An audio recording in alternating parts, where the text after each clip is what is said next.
Je vais vous parler, je n'ai pas amené de lyre, ni de sitar, ni de forminx, hein. J'ai juste amené un arc. J'ai pas de lyre chez moi. Hein. Et en fait, j'ai emprunté l'arc de Timéo. Et j'aimerais, tout en vous parlant, vous montrer la leçon de l'arc et des flèches. Alors, je vous ai montré cette thèse. Elle est là. C'est une thèse qui a été faite voilà, par Philippe Montbrun, que je ne connais pas, hein, qui a travaillé sur l'arc et la lyre à travers la voix d'Apollon. Et ce que j'aime bien dans cette thèse, publiée en 2007, hein, ça fait quelques années, d'abord c'est bien écrit, c'est rare, et puis ensuite c'est un homme qui a une double compétence. Il est non seulement helléniste, ce qui est plutôt normal, mais il est aussi archer. Il connaît l'archerie. Et donc il a vraiment expliqué les liens profonds et la symbolique profonde de l'archerie. Alors, dans l'Antiquité, on a plusieurs façons de tendre un arc. Déjà, vous l'avez compris, l'arc est au repos. C'est comme le violon ou la guitare. Lorsqu'on arrête de s'en servir, on desserre la tension des cordes pour reposer l'âme du violon, hein, la table, pour reposer la guitare. Pour un arc, c'est pareil. Parce que on sait par Hérodote, qui nous a rapporté une parabole d'un pharaon Amasis, qui nous dit que lorsqu'un arc ne sert pas, il faut le découpler, hein, il faut détendre la corde pour que la tension s'arrête. Et il fait une analogie, Amasis, en disant il en va de même pour notre âme, on ne peut pas toujours la mettre en tension dans un travail constant. Parce que où on tombe dans l'abêtissement, où on tombe dans la folie, la grosse fatigue, hein, le burn-out. Donc, ce qui est important, c'est pour ça que je voulais amener en desserrant la corde, c'est qu'il y a déjà, lorsque tu as un arc, l'art de mettre en tension la corde, hein, de bander l'arc. Alors, quand on regarde les gravures anciennes, alors vous avez bien compris, moi c'est un jouet que j'ai entre les mains, hein, mais un vrai arc, déjà, le bois est un bois de palmier. Pourquoi le palmier? On sait tous que c'est l'arbre d'Apollon, hein, mais c'est l'arbre d'Apollon pourquoi? Parce qu'Apollon était archer. Et il se trouve que le palmier est une essence de bois qui a la caractéristique, quand tu la tords, elle développe une force inverse. Ce qui fait que c'était une essence de bois totalement appropriée pour construire un arc. Ensuite, lorsque tu vas tendre la corde, alors on a ça dans le chant 24 de l'Odyssée, vous savez, lorsque Ulysse va pourfendre tous les prétendants dans la salle du palais d'Ithaque, hein, c'est le dernier épisode, et que personne n'arrive à tendre l'arc. Et le vieillard qui est dans la salle, qui est en fait Ulysse déguisé, lui va tendre son arc. C'est pour ça que Pénélope va le reconnaître, évidemment. Et alors, dans les gravures anciennes, quand tu regardes les vases à figure rouge ou vases à figure noire, tu as plusieurs façons de tendre ton arc. Ou bien tu cales contre le pied là, hein, et à ce moment-là, tu vas pouvoir, vous imaginez que je suis musclé, hein, et que je tends le bois pour y mettre la corde. Ou alors j'ai vu d'autres gravures, parce que parfois le bois est très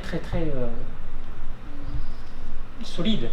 Ils le mettent par derrière, vous voyez, avec le corps, ils font ployer le bois pour pouvoir après passer la corde. Hein, on a vu ces deux. Et puis il y en a un troisième, mais je ne vous le montre pas parce que je n'ai pas bien compris. Hein, comment il fait techniquement. Donc j'évite. Donc je vais faire le truc, hein, devant vous.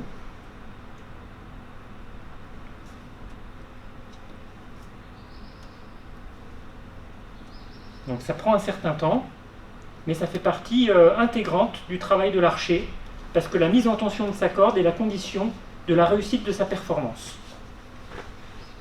Donc là, moi je le fais à la bricolage. Hein. La corde est assez ancienne, si elle me pète dans la tête, on rigolera. Et donc cette mise en tension, vous l'avez compris, hein, on met en tension une corde, et cette corde va exercer une force qui va s'opposer au bois, une force inverse. Première leçon de l'arc.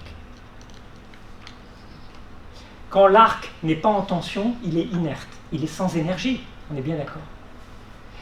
Et l'énergie arrive parce qu'on met en tension deux forces opposées, comme dans le courant électrique.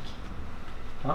Il y a de l'électricité dans un circuit parce qu'il y a une décharge entre un pôle plus et un pôle moins. C'est comme ça qu'il y a un passage d'énergie. C'est pareil pour nous. Si nous avons des énergies opposées qui nous traversent, c'est parce que nous allons réussir à faire cette conjonction des opposés pour arriver à une harmonie. La personne qui se dit ben, j'ai des forces qui me poussent à être bienveillant envers les gens, et puis en même temps, parfois j'ai envie d'être pervers et de vous refaire du mal. Ok, super, tu as ces deux choses-là en toi. Ben, c'est l'ombre et la lumière, il n'y a rien d'extraordinaire. Oui, mais c'est dur à vivre. Ben oui, parce qu'il faut que tu apprennes à faire la conjonction des opposés. Il ne faut pas que tu te dises, je garde que la bienveillance, je mets à l'écurie, hein, vous vous rappelez des chevaux, je mets à l'écurie la malveillance. Non, non, non, non, non. Il faut en faire quelque chose de cette malveillance. Parce que c'est parce que je fais quelque chose de cette malveillance que je pourrais être vraiment bienveillant. C'est ça la leçon de l'arc. Alors j'essaye de finir de passer mon nœud. Ce qui était marrant dans les arcs très longs, j'ai vu sur le bouquin là, il y avait la flèche, il commençait par monter, d'accord? Et puis il tend, il baisse, il baisse, il baisse, il baisse, et quand ils sont au maximum de la tension, là ils sont dans l'harmonie des forces. Vous comprenez? Il respire, grosse concentration, expire, inspire, hein, tout ce qu'on a vu ensemble sur la respiration. Et ils se projettent dans leur cible. Il faut qu'ils fassent corps avec la cible. Et au moment où ils sont mentalement en fusion avec la cible, clac, ils décochent. Et là, vous pouvez être sûr qu'ils atteignent leur cible. Donc il y avait tout un art de vivre, quelque chose de très fort dans l'archerie. Hein? Il y a des pages magnifiques là-dessus. Et ce qui est intéressant pour nous, c'est la seconde leçon, puisque je reste toujours sur Achille et Chiron, c'est que Chiron apprend à notre ami Achille à être dans la conjonction des opposés. Si tu veux être un être vivant, il faut que tu arrives à être dans l'harmonie de tes forces. L'harmonie entre la tension de cette corde et puis l'arc du palmier qui est en tension et qui exerce une force opposée à la corde. Donc ça, c'est la grande leçon de l'archerie, qui est la même leçon qu'avec la lyre que vous avez à droite. C'est le même principe d'inversion et de mise en tension des forces. Sachant que la prouesse que nous avons avec la lyre, c'est que tu peux en jouer à l'endroit, comme ça, et puis à l'envers, c'est-à-dire que tu mets la caisse de résonance en haut. Il y a juste toutes les cordes qui sont inversées, bien sûr. Mais c'est la force de l'instrument, alors qu'on ne peut pas faire ça avec une aolos, hein, avec une flûte. Une flûte, elle a un bec que d'un côté. Hein.